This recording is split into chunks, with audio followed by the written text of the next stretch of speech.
Simbora, meu povo, tudo certo? Falando aqui com vocês, Boaz, bem-vindos a mais um Parola Podcast. Quero agradecer a vocês que têm acompanhado, têm curtido, têm seguido, têm dado aquele joinha nos nossos vídeos no YouTube, curtido lá no Instagram. Hoje o nosso Parola tá super especial. Se eu tiver com a cara de tiete, anule isso do seu pensamento, é só felicidade mesmo. Hoje a gente vai bater um papo aqui com Saulo Daniel. Que honra, cara, te receber aqui hoje. Que honra. Prazer é meu, cara. Eu me sinto honrado em receber o convite e você deixa de groselha desse negócio de tiete, que a gente não vai ter isso, não. Primeiro, ele é Bahia. Então por aí o papo hoje já vai, né? Não, eu estudei, aí não dá pra ser vitória, né? Depois de você concluir algum nível de conhecimento. É verdade. Você não tem mais esse tipo de tentação na sua vida, não. Isso é verdade, isso é verdade. Pô, velho, eu conheci Saulo na internet, já tem o quê? Tem uns 3 anos, Saulo. Nossa. Que foi quando você começou a bugar a mente das pessoas na internet, como você entendeu errado. Você entendeu errado o Salmo 23. Eu falei, não é possível, gente. Tem alguma coisa errada aqui. E o pior é que esse foi o primeiro da série. Sim, a gente, eu gosto sempre de falar, eu e o Douglas lá do Desascope, numa mesa de uma parmegiana no estádio do Bragantino, eu tenho essa ideia, assim, Douglas, e se a gente fizesse um negócio assim, chamado Eu Entendi Errado? Sim. Eu falei assim, como assim? Eu falei, não, pegar alguns textos que a gente ouviu a vida inteira sobre a Bíblia, mas que você conhece a partir de músicas, a partir de pregações, que normalmente são tiradas do contexto, normalmente são... Pode atender, joga duro. Gente... Desculpa. Nada, joga duro. Pode, se quiser atender. Não, na verdade não quero atender porque ele quer um... Já fez? Falando Vitória. Ô Vitória, ô timezinho, cansado. Mas tá aqui. Tá aqui não, tá lá, né? Chega. Eu vou fazer o seguinte, eu vou desligar porque senão eu me conheço. Vai ligar direto. Os clientes não vão...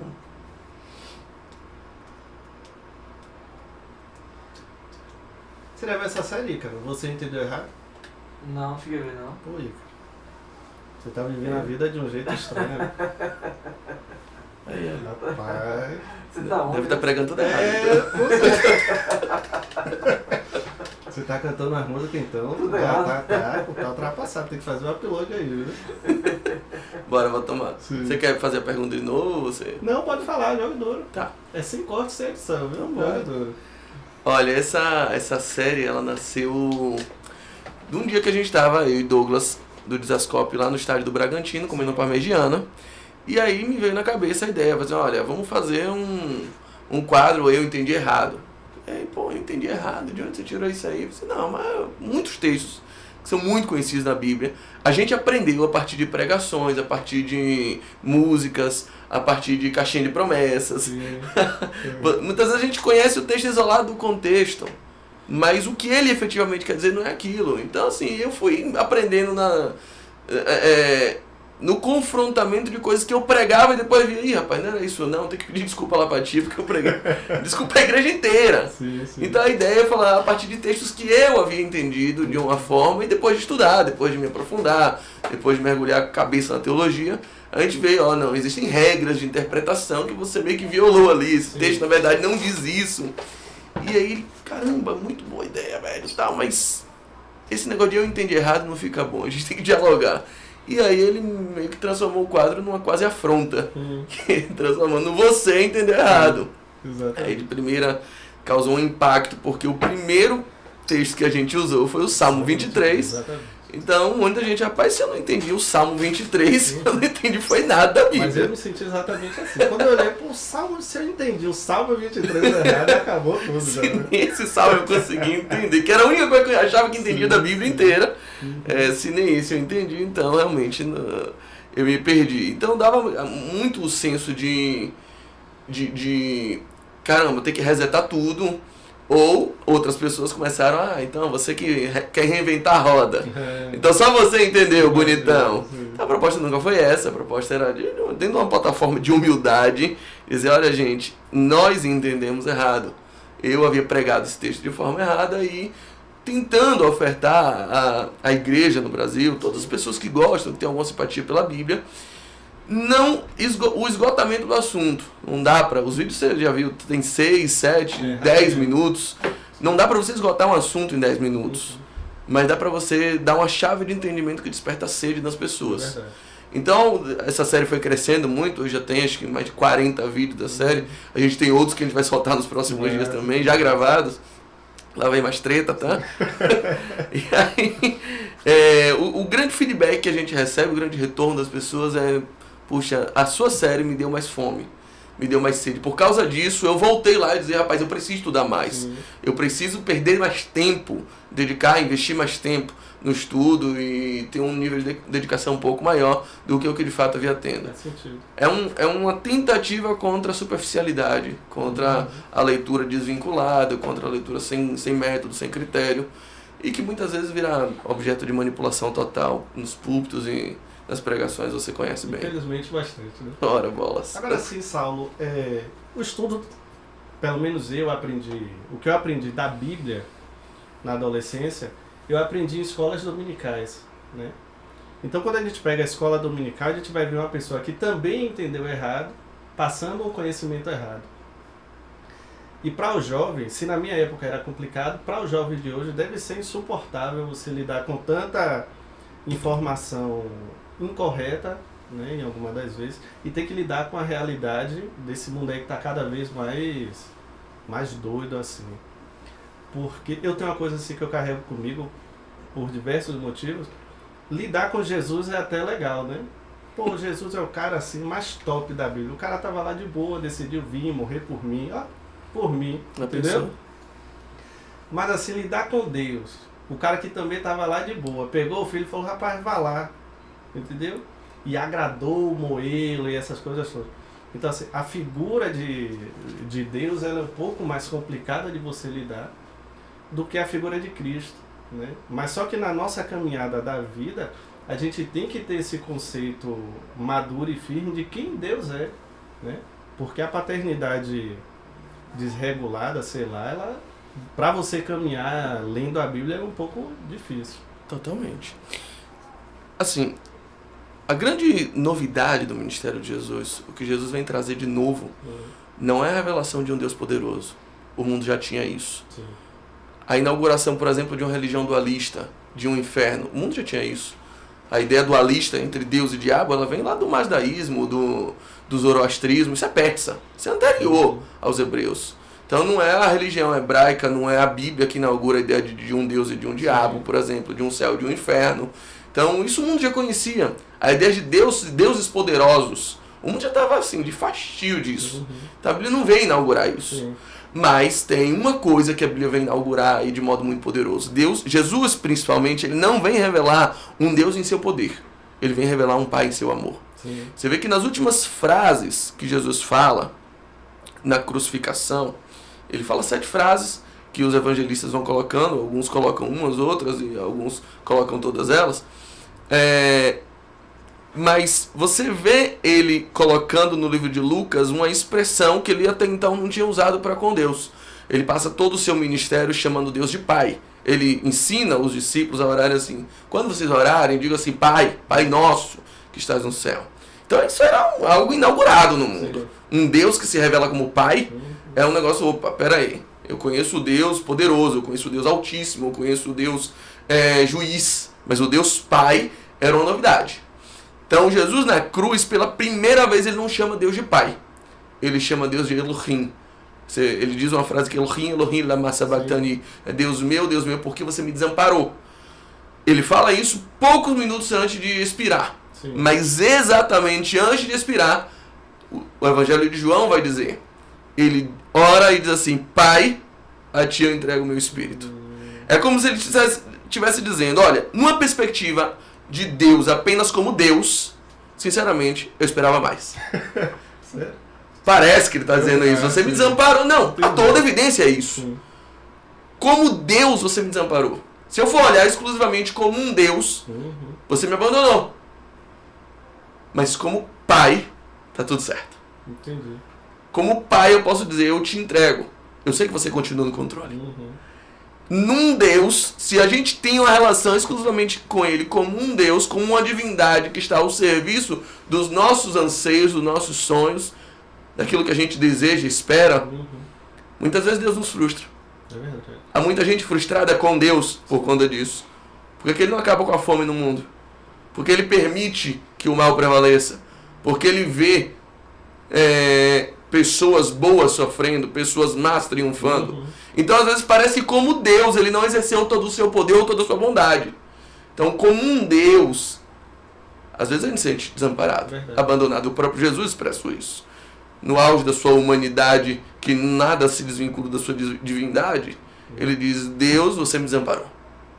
E Ele usa a expressão Elohim, que é a primeira expressão da Bíblia.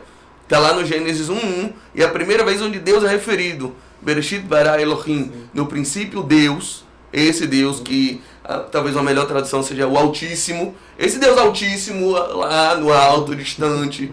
Esse Deus me desamparou. Mas há um Pai, e esse não me desampara. Nesse eu confio, ainda que eu não esteja entendendo. Ainda que não seja a minha vontade. Ele diz, Pai, antes, ele ora, Pai, se for possível, passa de mim esse cálice. Sim. Todavia, seja feita a tua vontade, não a minha. Eu confio mais no teu plano que no meu. Ele ali esvaziado da sua característica de Deus, como Paulo vai escrever em Filipenses capítulo 2, ele mesmo sendo Deus, não usurpou tomar a forma de Deus, se esvaziou. Então era um Deus esvaziado para alcançar a nossa humanidade. Então ali ele diz assim, olha, se como Deus me desamparou, como Pai eu continuo confiando. Como Pai, a Ti eu entrego meu espírito, está em Tua mão, está tudo certo, o que você fez continua no comando e aí está tudo tranquilo para mim. Esse relacionamento da pessoa de Jesus com Deus Pai, por que é tão difícil para a gente compreender hoje? Você acha que é por conta desse entendeu errado mesmo, das traduções, que muitas coisas veio de forma errada, traduzida errada, ou não foi traduzido da forma mais coerente possível? Qual é a grande questão? Veja só, eu acho que a maior parte dos você entendeu errado não é problema de tradução. Mas as traduções, elas têm falhas, obviamente, por isso uma das dicas que eu recomendo dando aula é nunca use somente uma tradução, articule várias, leia por várias versões distintas. Sim. Almeida, King James, NVI, Bíblia de Jerusalém, leia pelo menos 3 ou 4 para você ter uma dimensão um pouco maior, até porque os idiomas são muito distantes do nosso. Mas eu atribuo a grande dificuldade de assimilação e de compreensão de quem é Deus, até mesmo por aqueles que estudam a Bíblia com afinco, por conta das nossas dimensões almáticas, da nossa história. Assim, falando da realidade da Bahia, Salvador. 1/3 das crianças de baixa renda, das classes C e D, não tem sequer o registro de nascimento. Sim. Com o nome do pai. Elas não sabem, não têm ideia de quem é o pai. E aí a gente entra nas que tem esse registro de nascimento com o nome do pai e tiveram uma paternidade completamente ferida, defeituosa, incompleta. Sim. Pessoas que foram tocadas pelo pai de um jeito que não deveriam ter sido, ou que deveriam ter sido tocadas e nunca foram. Sim. Então a gente tem uma deficiência paternal muito forte aqui. No Brasil, e eu falo especificamente da realidade da Bahia, que eu conheço um pouco mais de perto, até por conta da nossa configuração social. Quando eu olho para uma criança dessa, quando eu olho para um adolescente, para um jovem, com esse tipo de formação, com conflitos na área da sexualidade, com conflitos na área problemas assim escalonados de autoestima, sim, da concepção do seu próprio ego. Quando eu digo para ele que Deus é pai, qual é a primeira imagem que você acha que ele vai ter? Verdade. Se Deus é pai, eu não quero Deus. Quando eu olho para uma mulher que chegou a ser violentada, espancada pelo próprio marido, e digo para ela assim, Jesus é o noivo que nós aguardamos, o que ela vai pensar? O que você acha? Sim. Que ela vem... então eu quero muito esse Jesus. Não, meu brother, então leva ele para o quinto dos infernos. Eu não quero outro marido, já cansei disso. Aí, por exemplo, eu falo para alguém que foi explorado em ambientes profissionais com salários baixíssimos e com chefes abusivos. Eu digo assim, Jesus é Senhor. Assim, a última coisa que eu quero é outro patrão. Verdade. Assim, Deus ele se apresenta de algumas formas e dentro de algumas configurações relacionais que envolvem a superação de vários traumas. Uhum. O que eu posso dizer para as pessoas e que eu sempre repito é assim, Deus é pai, mas ele não é pai como o seu pai. Uhum. Ele é um pai que se fez criança para brincar com seus filhos. Uhum. Deus é marido. Jesus é o noivo, É o noivo. mas ele não é como o seu ex-marido. Uhum. Ele não é como o seu atual marido. Ele é um marido que dá a vida pela sua esposa. Ele é amigo, mas ele não é que nem aquele talarico maluco lá que roubou tua mulher. Ele não é que Uhum. ele não é esses caras Sim. que você teve experiência por aí. Ele é um amigo e a Bíblia diz assim, não há amor maior do que esse, aquele que dá a vida pelos seus amigos. Verdade. Jesus é esse tipo de Uhum. amigo. Jesus vem para ressignificar os padrões que nós carregamos em nossa história. Obviamente a sua história traz um monte de signos. Sim. Se eu falar em futebol aqui, você vai rir, sua esposa vai chorar. Uhum. Porque as imagens que tem hoje no coração Sim. são remessas imediatas. O que futebol remete você? Futebol remete a uma coisa boa, futebol remete a uma coisa triste. A mesma coisa, os símbolos que a gente tem com relação à apresentação de Deus. Sim. Então eu acho que esse é o maior desafio. Não é nem tanto concepção de textos bíblicos. O maior desafio é a assimilação relacional de Deus para com a história que você carrega. Uhum. Eu sou eu e minhas consequências, eu sou eu e minhas circunstâncias. Sim. Sabe? Parafraseando Ortega y Gasset. Eu trago comigo toda a dor e a delícia de ser quem eu sou. Uhum. Eu trago comigo aquele menino criado em Vista Alegre, aqui no subúrbio de Salvador, Sim. que jogava bola com o pé no chão e 2 blocos para simbolizar o gol de cada lado. Eu trago esse menino comigo, Sim. com minhas histórias, com os 2 ônibus que eu pegava para poder fazer uma faculdade, com o estágio que eu fazia de manhã na Rua Chile e outro que eu fazia de tarde no Camaçari para estudar de noite numa faculdade que eu pegava 2 ônibus para chegar em casa. Então assim, eu trago essa história. E aí, algumas coisas que você vai falar, para mim, tem certo tipo de assimilação. Então, as pessoas têm uma certa dificuldade em ter uma relação saudável com Deus por conta das relações não saudáveis que mantiveram a vida inteira. E eu acho que Deus se apresenta nesse momento para trazer ressignificações e exatamente colocar dedos em feridas que nós lutamos para esconder, mas que Ele quer curar. Você falou uma palavra assim bacana.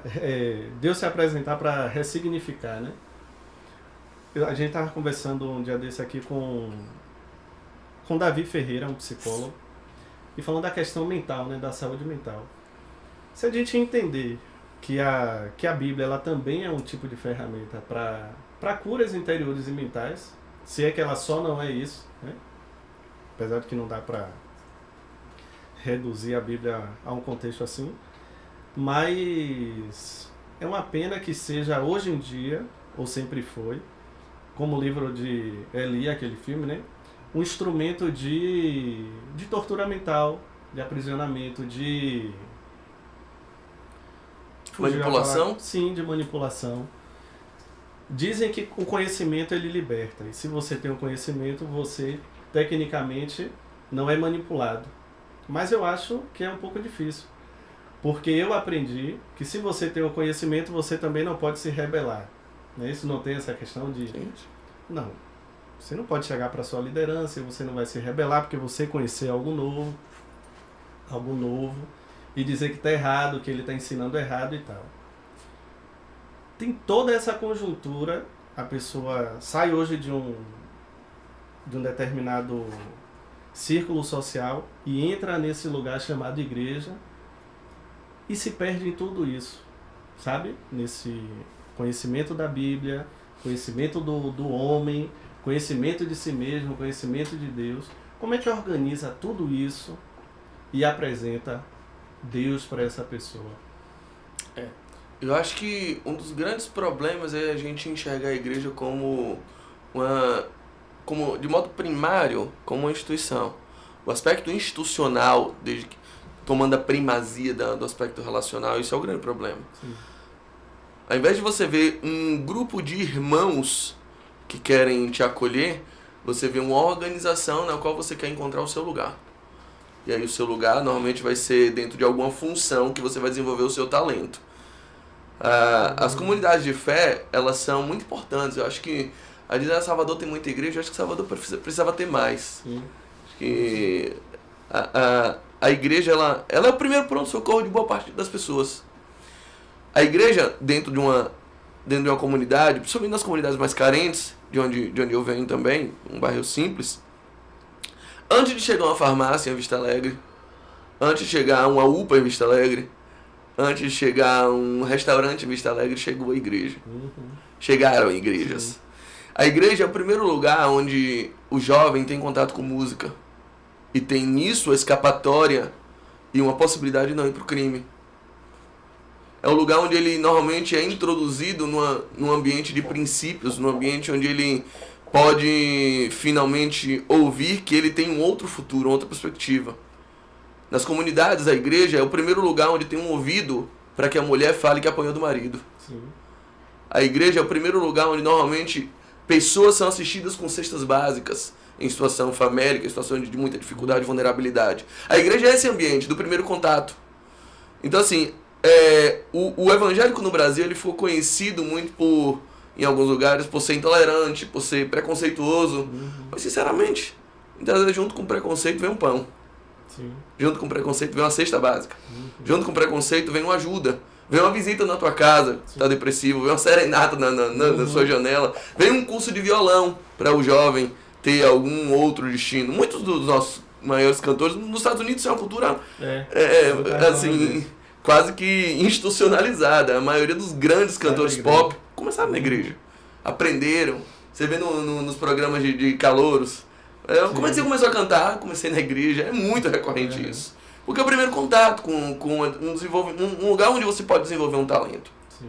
Mas, obviamente, isso é a partir de uma concepção familiar, de uma concepção de pertencimento. O grande problema é quando a igreja ela se torna, de fato, uma organização onde você precisa mostrar talento e merecer um lugar, e não uma família onde você simplesmente é amado por quem é. Sim. É uma coisa que eu ouvi uma vez, faz muito sentido, eu gosto sempre de repetir na comunidade de fé, é o seguinte: imagina que a primeira vez chega num culto na igreja e entra lá uma prostituta, vestida como prostituta, vindo do trabalho dela, e ela está assistindo o culto. Eu pergunto pro pessoal da igreja, você chama ela de irmã? Você é uma irmã prostituta? Como é a relação com ela? Você chama ela de irmã? Não, você não chama ela de irmã. Por quê? Porque primeiro ela tem que deixar de ser prostituta para depois você chamar ela de irmã. Sim. O que a gente está dizendo para ela? Assim, primeiro você tem que se tornar minha irmã para depois eu te tratar como. A gente não está com a concepção familiar que o evangelho dá pra gente. A gente está tentando educar uma prostituta para ela se tornar minha irmã e não amando minha irmã para ela deixar de ser prostituta. Sim. Faz sentido. O ideal não seria chamar logo ela de irmã para ela, tendo a consciência de quem ela é em Cristo, deixar de ser prostituta? Com certeza. A ideia não é partir do sentimento de família para depois organizar uma instituição, mas não. A gente parte da ideia de instituição para depois pensar em família. E aí essa é a origem de todas as rixas. Essa é uma ideia do projeto bem parecido com a Torre de Babel, que é uma relação em torno da estrutura. O importante é a estrutura, é construir algo por mãos humanas, pelo braço humano, que pode um dia alcançar Deus. E aí, enquanto você trabalha, você é meu irmão. Enquanto você está servindo a estrutura, você é meu irmão. A partir do dia que você para, aí eu falo uma língua, você fala outra. A partir do dia que você troca de torre, de denominação, você vai para a Torre Adventista, vai para a Torre Batista, Torre da Assembleia, aí você não é mais meu irmão. Você é meu concorrente. Agora a gente tem outro tipo. Por quê? Porque a familiaridade, a relação, ela é secundária. O principal é a estrutura. Isso, pra mim, é a grande chaga do evangelho aqui no Brasil. Ou do evangelismo, ou do evangelicalismo, como alguns gostam de chamar. Criam as palavras novas, né? Primeira vez.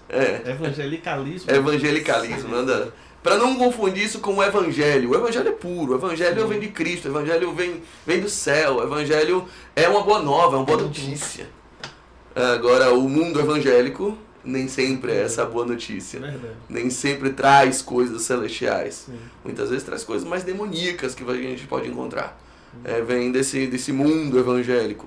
Esse mundo onde as estruturas são mais importantes que as pessoas. Onde você exclui uma pessoa para salvar a estrutura. sabe? E não quebra a estrutura para salvar as pessoas. Então a gente precisa separar um pouquinho aí, as pessoas acabam inventando palavras, trazendo esses neologismos, e aí entram os ismos da vida, né? O evangelicalismo e tal. Mas é a isso que eu me refiro. É uma concepção errada, onde a ideia de igreja é só uma plataforma para eu manifestar meu poder. É só uma plataforma para eu aparecer cada vez mais. Para eu poder exercer o tipo de comando, o tipo de manipulação que eu não consigo exercer em mais lugar nenhum. Sabe? Se na vida profissional eu não alcancei o que eu queria galgar a vida inteira, se eu não consegui o sucesso que eu sempre sonhei, se eu não conseguir mandar em ninguém, na igreja eu mando. Na igreja eu tenho essa possibilidade. Aqui eu boto um paletó, aqui eu deixo crescer o bigode. O comando é meu. E o comando é meu, a boca é minha, entendeu? E aqui eu mando e você obedece. E se você não disser, eu digo que Deus revelou. Se você não obedecer, eu já tenho minhas cartas na manga aqui para jogar. E se você não obedece a mim, mas a Deus, porque Deus está me revelando que esse podcast a partir de hoje é meu. Sabe? Então, a gente tem as estruturas e as malandragens cristãs que a gente sabe que existe. Obviamente eu não quero generalizar.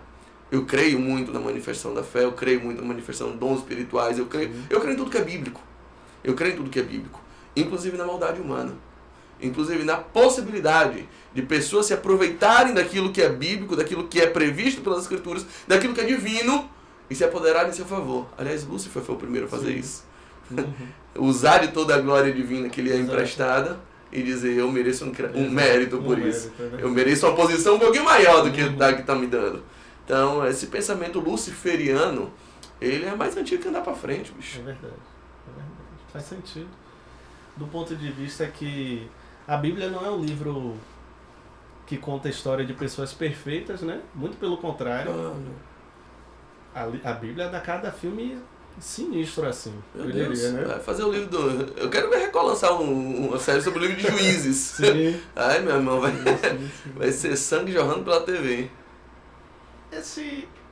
O mundo tá muito diferente, Saulo. Eu não sei se ele tá melhor ou pior porque eu cheguei agora, entendeu? Tem essa também. Então assim, mas o mundo tá muito diferente. Você é advogado, né? Advogado, cristão, teólogo.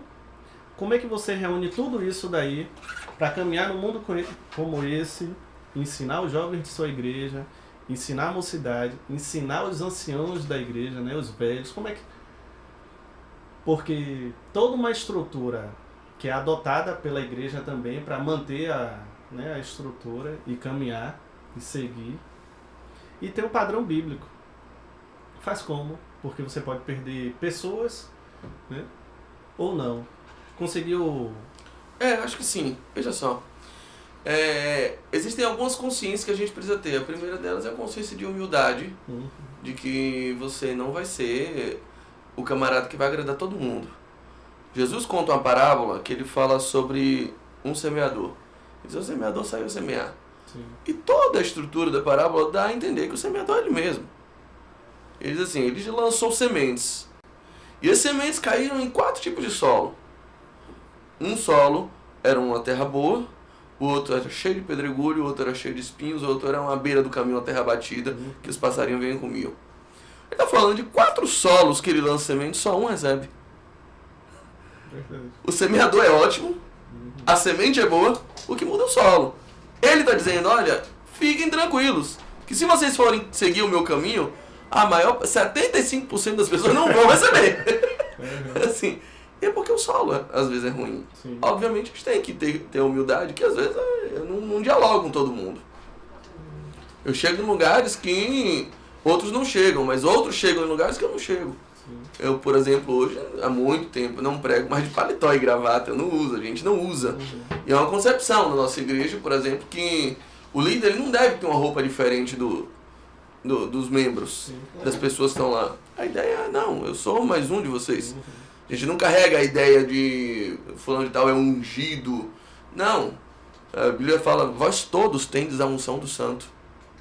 Então, essa concepção de unção especial é algo que a gente não tem.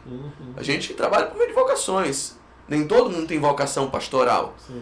Então isso não é um mérito, isso não é um cargo, isso não é uma função, isso é uma vocação. Então a gente trabalha com essa ideia muito respeitosa. E eu prego com a mesma roupa de quem está me ouvindo. Legal. Então isso dialoga com algumas pessoas, com outras não. Uhum. Existem pessoas tão preciosas quanto, irmãos em Cristo, gente a quem a gente deve amor, biblicamente, que simplesmente gostam de algo mais padronizado, do pastor de paletó, daquela figura que ele aprendeu que é uma figura de respeito, de um pastor que vem lá com a roupa um pouco mais formal. A esses eu não atinjo. Mas outros irmãos que pregam do jeito que eu não prego, Sim. vão atingir. Então a gente tem que, em primeiro lugar, precisa ter essa consciência de que, em primeiro lugar, Deus está solto. O reino de Deus é um reino plural. É um reino onde as diferenças são muito bem-vindas. Até por isso Paulo compara em 1 Coríntios 12, é um corpo. É onde a orelha não parece com o nariz, que não parece com o dedo, que não parece com o baço, nem não parece com o fígado. E cada um, por mais diferente que seja, exerce uma função primordial e todos eles são indispensáveis ao corpo. Então, Paulo fala isso de uma maneira muito eloquente, muito didática e pedagógica, mas parece que a gente não entendeu até hoje, né? Verdade. A gente quer todo mundo um padrão uniformizado, crente é isso, Sim. sabe? Adoração é isso, servir a Deus é isso, igreja é isso. Por exemplo, a minha igreja hoje tem parede preta. Você entrou na modinha da parede preta. Você não, entrei no baixo custo da parede preta. Que a gente tem uma estrutura de tenda, precisa que as paredes sejam malha, e a malha mais barata é a preta. E a que suja menos. Mas não tem nenhum mistério nisso. A gente também criou essa estrutura num período da pandemia, onde a gente estava funcionando exclusivamente online. Calhou também que o preto fica melhor para as filmagens, para o audiovisual e tal. Para esse efeito, mas podia ser marrom, podia ser azul, o efeito ia ser o mesmo, sabe? Não tem uma mágica em cima disso. E também não precisa rejeitar por conta disso, sabe? Deus não precisa de cores para se manifestar, e não está distrito a cromoterapia. A espiritualidade vai além disso, a gente precisa romper certos paradigmas. Mas tem irmãos que foram moldados e modulados em sua espiritualidade dentro daquele padrãozinho, então a gente não vai atingir todo mundo, eu estou feliz com isso. A gente é muito tranquilo dizendo, irmão, se isso aqui não te agradou... Douglas do Desascope, me contou que uma vez ele foi na igreja lá do pastor Tim Keller, em Nova York. E aí, lá tinha uma ideia, que eu penso muito em reproduzir no futuro, mas isso tem um certo custo ordinário, mas eles dão um folhetinho com as especificações do culto, com a igreja, agradecimento pela visita, e a última folha tem assim, mas se você não se apaixonou, assim, tipo, se você não se apaixonou pela nossa comunidade, indicamos essa, vai outras, sabe? Essas aqui também são boas.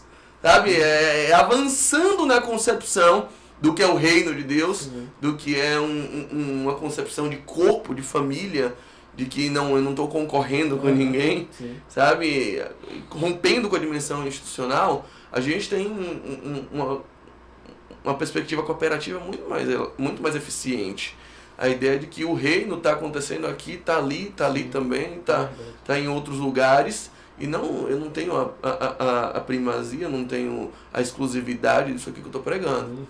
Então, quando a gente começa a vencer isso e começa a colocar o amor como princípio basilar de tudo, eu começo a olhar para o ancião com amor e dizer que entender que ele não vai entender se eu pregar gíria, se eu falar desse jeito que eu estou falando aqui, se eu ficar usando exemplo como futebol o tempo todo. Ele às vezes tem uma resistência um pouco maior e eu preciso assimilar isso. Se eu quero que ele me entenda. Então a gente simplesmente colocou, o culto é assim. Não gostou do culto, o culto não é para você, o culto é para Deus. Cara, para com isso. Não, o culto é para ele também. É para que ele participe. Porque o culto é uma mesa, é um ambiente onde o pão é repartido. E se o pão não é para ele, o que sobra para ele? Então o culto também é para ele. A gente tem essa ideia assim, você não veio aqui para ver ninguém, você veio aqui para ver Deus. Eu discordo. Eu não precisava estar lá para ver Deus. É verdade. Era só ficar em casa. Salmo 139 diz assim, se eu pegar as asas da alvorada e for no mais alto céu, se eu mergulhar no profundo mar, se eu fizer no abismo, no lugar dos mortos, a minha cama, até ali Deus está. Então eu não preciso ir numa igreja para ver Deus. Eu preciso ir na igreja para ver irmãos e testemunhar do Deus que eu já vi. Eu preciso ir lá pleno, cheio de um Deus que já me satisfez. Sim. E não ir simplesmente com fome e faminto ir lá buscando satisfação. Esperando, vai pastor, prega uma mensagem boa, senão eu vou pra casa vazio. Sabe, vai, canta aqueles louvores que eu gosto, senão hoje eu tô frito.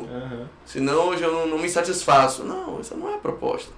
A proposta, principalmente para os maduros na fé, Sim. é que estejam o tempo todo sendo satisfeitos nele, por ele, com ele, 24 horas do seu dia, vendo ele no seu Uber, no seu ônibus, na sua firma, no seu local de trabalho, em todos os ambientes onde você está, se valendo da promessa de Cristo, do eis que estou convosco todos os dias até a consumação dos séculos, de uma promessa de uma companhia inafastável, gozando, desfrutando disso, aí chega na igreja, você vai dividir, Compartilhar. Né? compartilhar, relacionar essa experiência com outros que tiveram experiências muito parecidas com as suas, mas moldadas conforme a necessidade dele.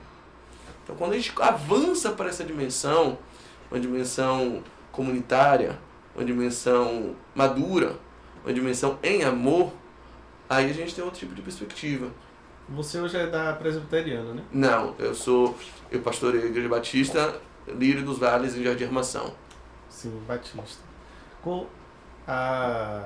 Você pensa, Saulo, que a ideia da igreja evangélica no Brasil, ou não, vamos reduzir aqui para Salvador, pelo menos, Bahia, ela foi construída assim de uma forma errada, do ponto de vista que eu era da Assembleia de Deus, quando eu era...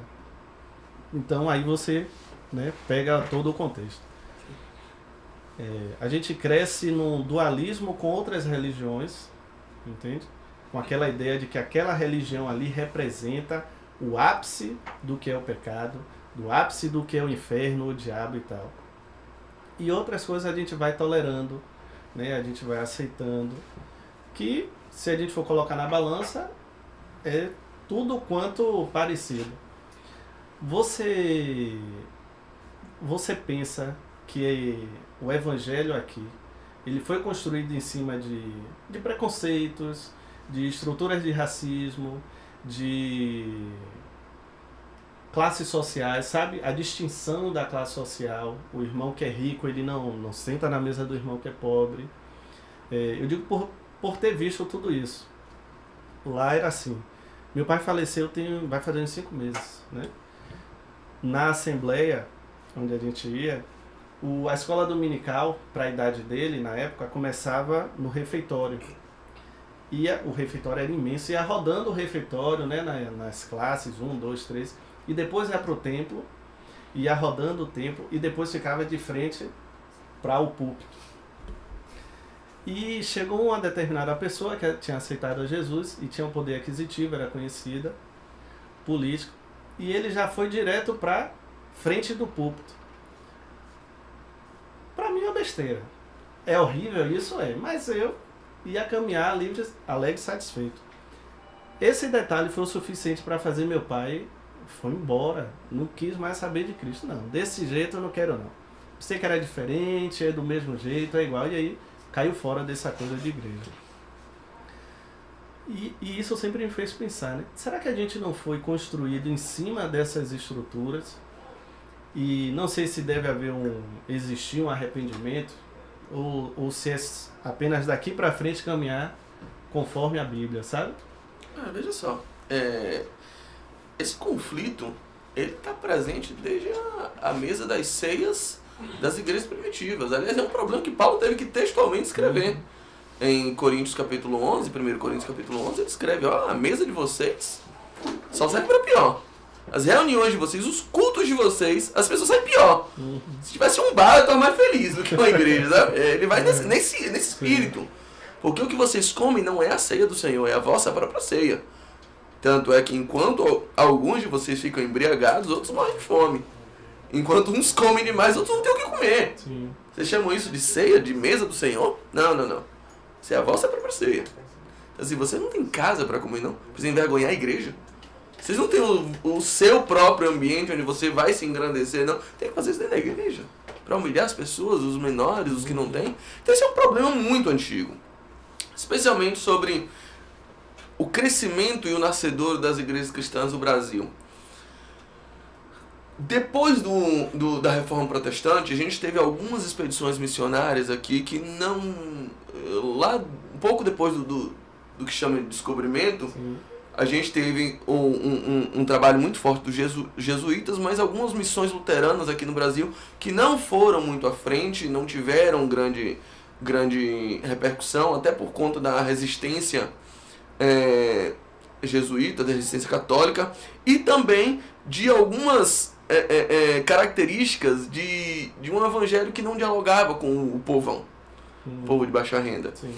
Ainda no século XIX, a gente teve algumas outras expedições missionárias aqui, principalmente por metodistas, por presbiterianos, por batistas tradicionais, que firmaram famílias, especialmente de uma classe social um pouco mais elevada, e fundaram escolas, começaram a fazer o trabalho de escola bíblica. Aqui, por exemplo, a Escola 2 de Julho, o Colégio 2 de Julho, onde eu tive o prazer de estudar aqui em Salvador, foi fundado por um casal batista, Peter legal. e Irene Baker.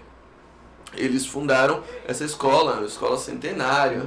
Tal. Isso foi no século XIX, ou no final já no século XIX.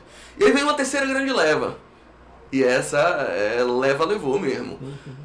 Inspirada nos movimentos mais avalistas dos Estados Unidos, principalmente aqueles movimentos que tiveram início lá na Rua Azusa, que deram início ao boom, à eclosão do movimento do pentecostalismo, dos movimentos pentecostais, aqueles que dialogavam mais com as massas, Sim. aqueles que eram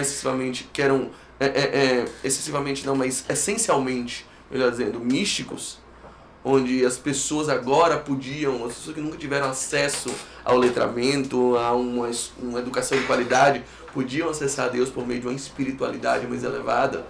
Esse movimento chegou aqui no Brasil varrendo favelas. Faz sentido. Com muito ímpeto, com uma vontade e com um vigor muito forte. Então, quando chegam os primeiros missionários com inspirações pentecostais, e depois primeiro começou com o movimento da Assembleia de Deus, com Daniel Berg, Gunnar Wingren, chegam aqui no Brasil, em Belém do Pará, e depois vem vários outros missionários já de uma origem de um evangelho negro, com uma pretitude e com essa característica tão mais de um vigor, de um fulgor diferenciado, de um aspecto missional, indo na favela, dialogando diretamente com a linguagem que o povo entendia.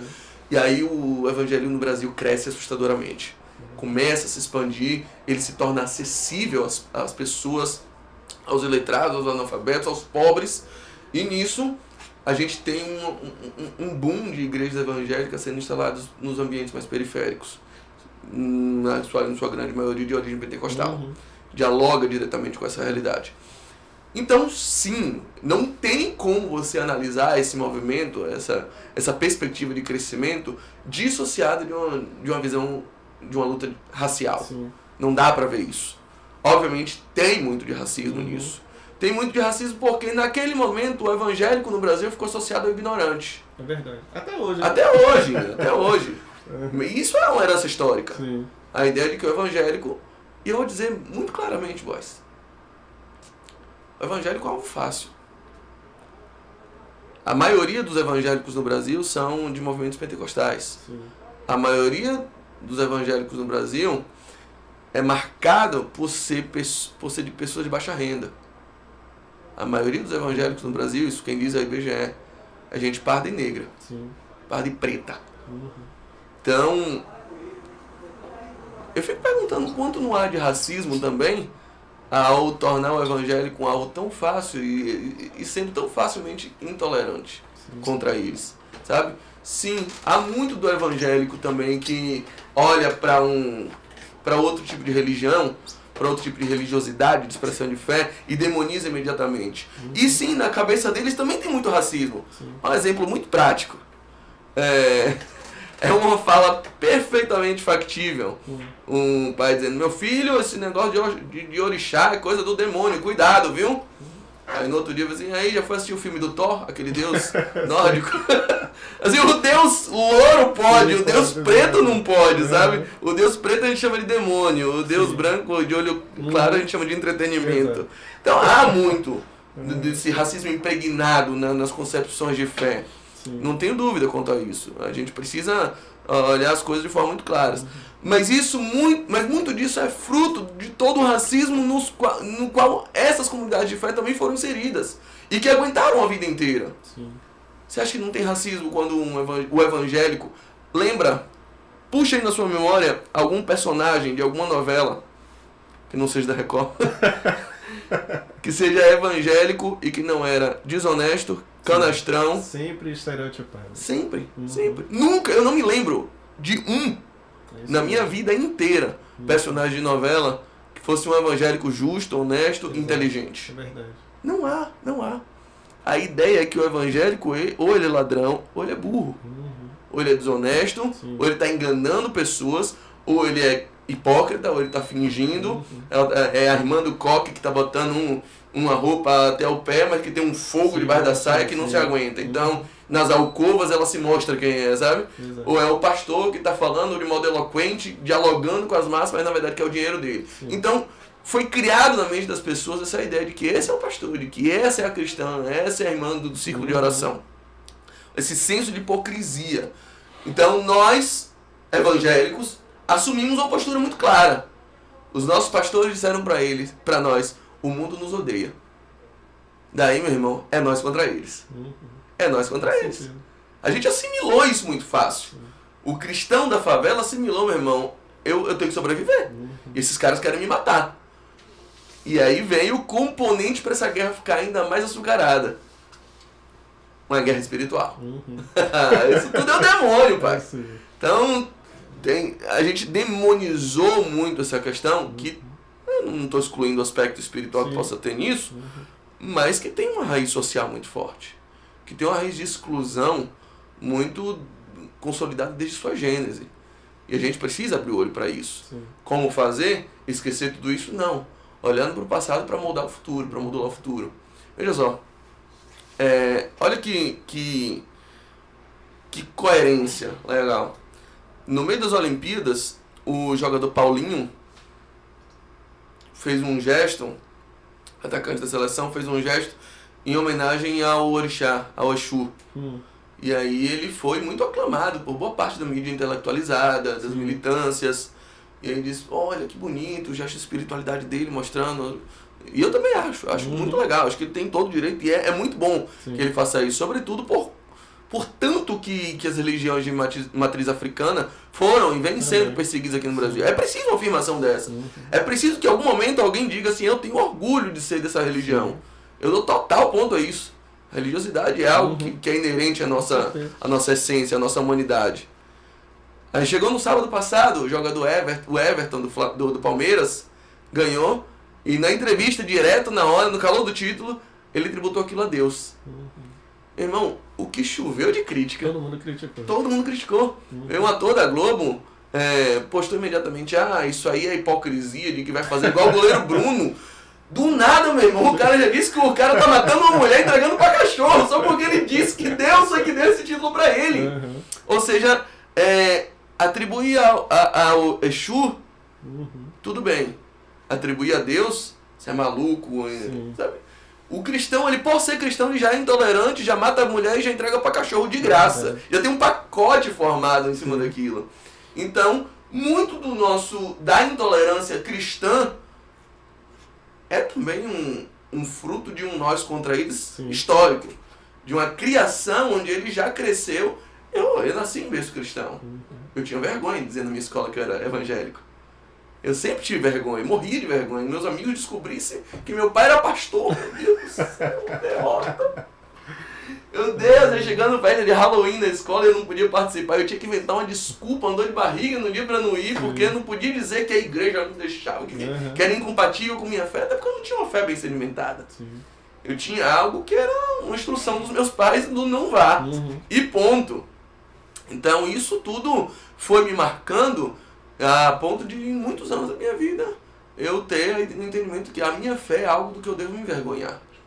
Certamente a pessoa criada em ambiente no candomblecismo, na Umbanda, pode ter esse mesmo tipo de sentimento. Mas a gente precisa acordar que a intolerância religiosa ocorre de todos os lados.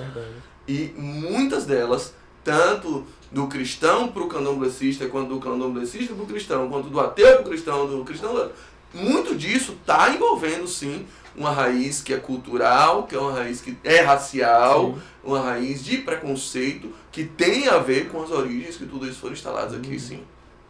Tem uma... Certa vez eu li um... Eu não vou lembrar qual era o nome do livro, mas falando da diferença, né, dos evangélicos ao redor do mundo, né, do cristianismo. E falando que os países da América Latina, a dificuldade que se é para ser um cristão, né, seguir aquilo que a Bíblia diz, por tudo, pelo calor humano, pelo afeto, pelo preconceito, por essa ideia da escalada social, a forma como nós somos descobertos, tudo isso implícito nessa questão, né? Eu vou dizer assim, Saulo, eu li um livro chamado Fator Melquisedeque, Muito bom. que é um livro que, depois que você lê, você diz assim, rapaz, eu não sei não, viu? Você já leu esse livro? Já li, Com claro. certeza. É maravilhoso. A sensação que você tem é que, pô, Deus, ele tá ali em cima e de fato tá tudo sob o controle dele. É um cara que não desce pra brigar, rapaz, não desce pra se defender, né? Não desce pra falar, não, ali tá certo, ali tá errado, ele vai seguindo, né? Seguindo a vida dele eterna. Eu não sei se eu absorvi isso do livro, Uhum. a ideia de que é um Deus que não desce pra brigar. Sim, eu acho que é um Deus que não tá tão preocupado em descer pra se defender.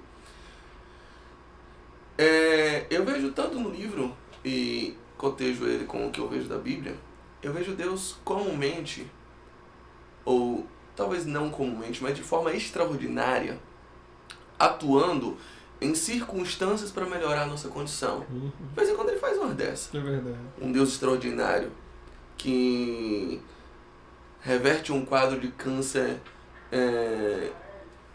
completamente desenganado. Sim. De um Deus que pega um cara do Covid que o médico diz assim, entra pra se despedir da tua mãe, e daqui a pouco tua mãe acorda. É verdade. Eu vejo Deus fazendo isso. Mas esse é o extraordinário de Deus. No extraordinário, Deus age nas circunstâncias. Deus para o tempo, muda as estações, faz chover no verão, faz nevar no inverno, No verão. no outono, enfim. Ele dá essas viradas de chave Sim. para melhorar a nossa condição. Mas o Deus ordinário não é assim. O ordinário de Deus, a forma como ele normalmente trabalha, não é nessa tônica. Se no extraordinário, por exceção, ele melhora as circunstâncias, ele atua nas circunstâncias para melhorar a nossa condição, no dia a dia, no ordinário, normalmente ele atua na nossa condição para que a gente aguente qualquer circunstância. É um Deus que por vezes não livra o nosso pai da morte. Sim. É um Deus que por vezes não reverte quadros. Mas é um Deus que desce, pega na nossa mão e diz assim, e aí? Vamos recomeçar? É isso mesmo. Vamos levantar e reconstruir a partir desses escombros, desse castelo que desmoronou? Não era o que eu queria, sabe? Eu não queria que esse casamento acabasse. Uhum. Eu não queria que você falisse. Mas principalmente eu não quero ver você prostrado. Vamos lá? É um Deus que estende a mão. É o Deus de Lamentações, que Jeremias escreve no auge da sua tristeza, com um livro todo escrito por lágrimas na pena. Sim. E ele olha assim, mas as misericórdias do Senhor são as causas de não sermos consumidos. E elas se fazem novas todas as manhãs. Uhum. Como se a vida com Deus fosse um carrossel. De todos os dias ele apresentando, e aí o cavalo está aqui, vamos montar nele hoje? Vamos tentar de novo? Muitas vezes ele não impede. É isso mesmo. O estupro, o assalto, a perda. Uhum. Algumas vezes ele não coloca a mão. Mas eu não vejo ele simplesmente lá em cima, de braço cruzado. Eu não vejo ele assim. Uhum. Eu vejo ele muitas vezes permitindo que 3 jovens na Babilônia sejam lançados numa fornalha de fogo ardente, de modo injusto. Às vezes permite. Mas quando você vai lá na fornalha, Ele tá lá. ele tá lá. Sim. Ele se faz presente. Ele diz, você vai entrar, mas não vai entrar só. Uhum. Você vai passar por isso, mas não passa só. Eu tô aqui. Então eu concebo essa ideia de um Deus no ordinário, nem sempre fazendo milagres. Uhum. nem sempre movendo os céus e terra em nosso favor, nem sempre vem um terremoto para livrar Paulo e Silas. Até porque o terremoto que livrou Paulo e Silas não livrou Paulo e Silas, porque o carcereiro queria se matar e disse, não, nós estamos aqui. Sim. A gente não fugiu não, fica de boa aí. Sabe, a gente acostumou com a pregação do Deus extraordinário. É verdade. Do Deus que vai mover, do Deus que vai pegar teu currículo e vai levar lá onde está, mover, acontece. É verdade. Mas às vezes ele não faz isso. Ele não é um Deus a serviço dos nossos sonhos. Ele é um Deus que quer nos tornar a serviço do propósito dele. Não é um Deus que age conforme o meu coração. Ele é um Deus cujo coração dele é imutável. Salmo 115 vai dizer, não a nós, Senhor, mas ao teu nome toda a glória. Perguntam as nações, onde está o vosso Deus? E eu digo, nosso Deus está no céu e só faz o que é do agrado dele. E se fizesse o meu agrado, ele seria servo. Sim. Mas não, ele faz o que ele quer, meu brother. Ele não pede conselho a ninguém. Então, Deus não deve satisfação a mim. E nem sempre eu entendo o que ele está fazendo. É verdade. Mas eu sei que quando as condições não me favorecem, ele está atuando em mim, dentro de mim, para que eu aguente toda e qualquer situação. E aí pegando a minha mão, dizendo, infelizmente caiu, né? Vamos reconstruir? Meu Deus, é um cara cabuloso demais. Isso é doido. É tenso. Esse maluco. É tenso. Porque imagine quem sai de uma realidade onde você faz qualquer coisa para que o Deus que você serve ele te ajude. Pode até não ajudar, mas você vai fazer qualquer coisa, né, para obter aquilo. E aí você vem conhecer um Deus que pode fazer qualquer coisa para te tirar de qualquer lugar e ele vai falar, não pode orar porque orar é o normal, é conversar comigo, né? Mas talvez isso aí não aconteça não. Tem um livro, Oração Intercessória. Rapaz, que livro. Já leu? Não. É bom. Quem é o autor? Não me cobre autores. Tá bom. Depois vê Oração Intercessória. É um livro... ele fala do poder da oração, né? Que o determinado pastor, ele orava por qualquer pessoa, todo mundo curado. Mas tinha uma pessoa que ele orou a vida toda, e ela não saía do coma. E ele não entendia, e ali vai o livro vai desenrolando. Mas ele fala o poder da oração, a gente vê muito em filme americano, né? Uma coisa não dá certo aqui, aí a pessoa fala, não, vamos orar. E faz uma oração breve. Não é aquela oração eloquente, não é aquela... Falando do relacionamento. É isso mesmo? Oração intercessória? Sim, esse. É esse daí mesmo. Eu tô sem óculos, não É. enxergo. É bom. O nome dele? Dos Cheats. É. Nunca li, não. Eu sou apaixonado, assim, pela palavra, né? Pela Bíblia. Eu acho uma pena quando a gente vê textos que são tão ricos e são minimizados, assim, a uma interpretação tão pessoal, tão simplória, né? Tão prática da coisa. E quando tudo, assim, era tudo tão profundo, né? Quando a gente olha para Jesus caminhando na Terra, a gente vê que o cara tinha um tempo para se levantar. Não, agora a gente tem que, sabe, tem que andar agora. Acabava aqui, não, agora é hora de ir, de fazer. Essa mobilidade da pessoa de Jesus, né? E hoje a gente vive esse evangelho assim, onde às vezes ele é muito reduzido aos nossos interesses, como você disse. Mas eu tenho grandes expectativas de que isso assim vá se reverter. Eu acho que é uma geração que tem acordado nisso. Eu acho que cada vez mais eu sou muito otimista nisso. Eu acho que a igreja está melhorando.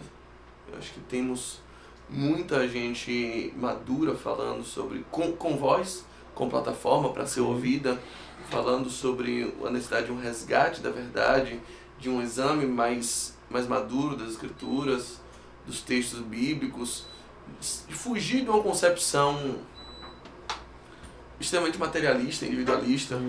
Porque veja, o imperativo desse século e dessa era, de uma era pós-moderna, de uma era relativista, de uma era, como Bauman gostava de dizer, líquida, né? O imperativo dessa era é o individualismo num nível estratosférico. Qualquer mensagem, aliás, e qualquer pessoa que postar no Instagram dizendo o maior de todos os amores é o amor próprio, essa pessoa vai receber muitos cliques, porque todo mundo tem de concordar com isso. Sim. Não há problema nenhum em se colocar em primeiro lugar. Você merece mais. Você, sabe, o endeusamento do você, da pessoa. Tudo aquilo que você coloca em primeiro lugar, boys, o nome disso é seu Deus. Verdade. Tudo aquilo que assume o protagonismo da sua vida, que assume o trono do seu coração, ele se torna o seu Deus. E qual é a consequência disso? Nós estamos nos tornando o nosso próprio Deus. O homem, ele elege a si mesmo e ao seu querer como o próprio Deus. E depois de um tempo você percebe que você não dá conta de tudo, que você não digere emocionalmente o que achava que digeria, que você não consegue conquistar o que achava que conquistava, que você não consegue galgar os lugares que você achava que galgaria. Você se percebe um bosta.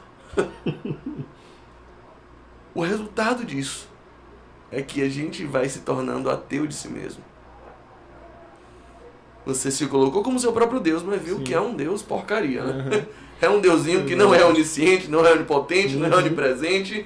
Ele pode muito pouca coisa, aguenta pouca coisa, não aguenta uma semana de dieta, meu velho. Que Deus é esse, sabe? Você tá dizendo, vou emagrecer, vai passar uma coxinha, eu quero. Grande Deus é esse. E você uma hora percebe isso. A frustração é uma tônica dessa geração. Eu atendo jovens com 13 anos de idade depressivos. Imagina. E não é pouco, não é exceção, não é muita gente. Sim. Gente com 17 anos desiludida, minha vida não tem sentido. Cara, tua vida, você não viveu um terço da tua vida ainda. Sim. Mas você já viu que ela não tem sentido. Nada dá certo. Cara, você tentou o quê? Nada, você tentou a tabela no FIFA e errei. Nada dá certo. Cara, tá muito cedo pra esse tipo de frustração. Mas por que ela tá assim? Porque você foi acostumado a se colocar como Deus de sua própria vida. Você foi acostumado a se amar acima de tudo.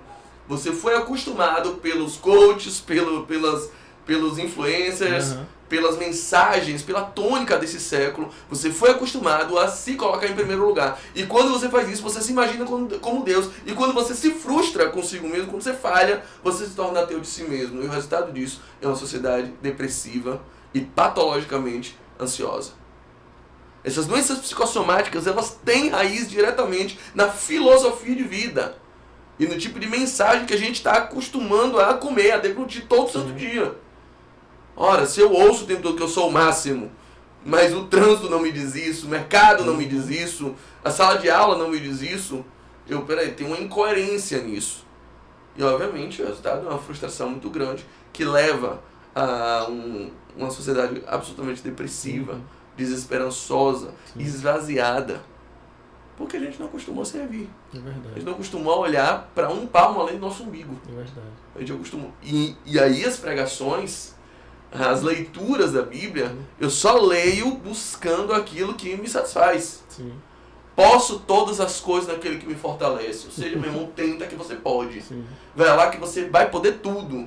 Mas você não lê um verso antes quando Paulo diz, eu posso estar abatido, mas posso também estar em bonança. Eu posso passar por qualquer situação. Posso estar com frio, posso estar com calor. Eu posso ter dinheiro, mas posso ficar sem nada. Não tem problema pra mim. Aprendi a me contentar com o que tenho. Sim. Aí diz, eu posso todas as coisas que ele me fortalece. Mas a gente usa esse texto exatamente para não se contente. Corra atrás, que Deus tem mais. O melhor de Deus está por vir, varão. Aqui não tem espaço para eu rodar, não. Eu queria dar uma rodada aqui no poder, mas não dá. Mas, sabe, a gente usa a Bíblia para fomentar o imperativo desse século. É verdade. Dessa era, que é um imperativo demoníaco. Isso não tem nada mais diabólico do que o culto ao eu. Não tem nada mais diabólico, nada mais demoníaco do que a ideia de que Deus está trabalhando sempre para fazer tudo em seu favor. Cara, isso é abominável. Esqueça isso, é verdade. Essa é a ideia satânica desde o princípio. Uma coisa. A primeira vez que Deus falou com o homem na história da humanidade, pelo registro bíblico, você vai encontrar em Gênesis 1:28. Ele diz assim, ó, frutifiquem Foi a primeira palavra que Deus disse para o homem: sejam frutíferos, frutifiquem. O que é frutificar? Gere um fruto para que outros comam. Sim. É o que a árvore faz. Aham. A árvore não come o próprio fruto. Verdade. Ela se alimenta de outras coisas, mas o fruto que ela dá é para outros comerem. Então a primeira ideia de Deus para o homem é: gere e outros comerão. Sim. A primeira vez que o diabo falou com o homem na história da humanidade está em Gênesis 3. Ele diz: coma o fruto. Uhum.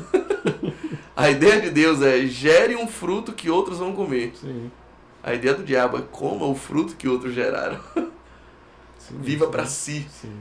E o diabo nunca precisou falar com Eva: Eva, me adora, vai, vira satanista, faz uma tatuagem, não, veste preto. Ele não fala isso.